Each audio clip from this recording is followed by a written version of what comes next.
My name is Joseph Hudak. I win a lot of cases that seem impossible to win. Your fingerprints are on the murder weapon. There's 3 eyewitnesses and you gave a confession. The alleged victim had the jury in tears. These sound like impossible to win cases, but I've won them countless times. Let me explain how this is done. Have you ever heard the expression, proof beyond a reasonable doubt? That's what the prosecution is required to do in a criminal case.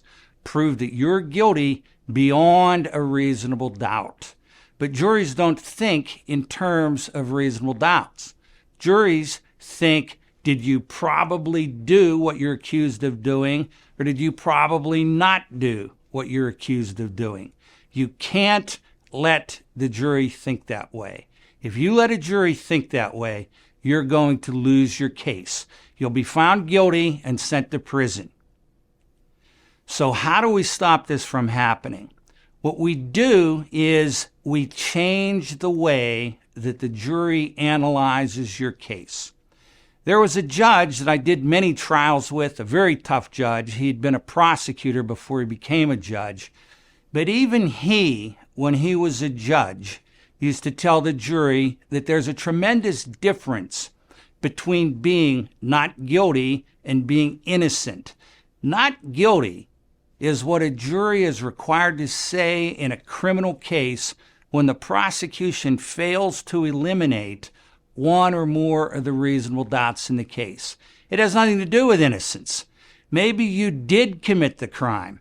Maybe you did 100% exactly what they charged you with doing. But the prosecution must prove that and prove it beyond a reasonable doubt.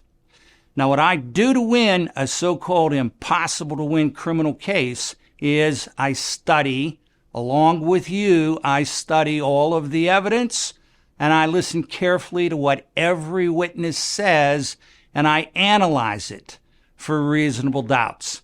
Then, at the end of the case, during my closing speech to the jury, I show them a list of the reasonable doubts.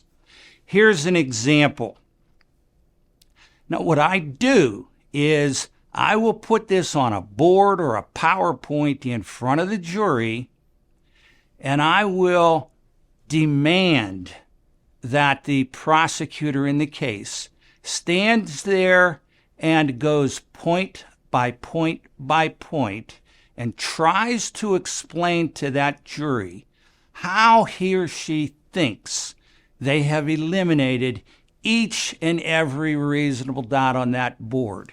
If there's a single reasonable doubt left on that board, if the jury follows the law and follows their oath, they will find you not guilty.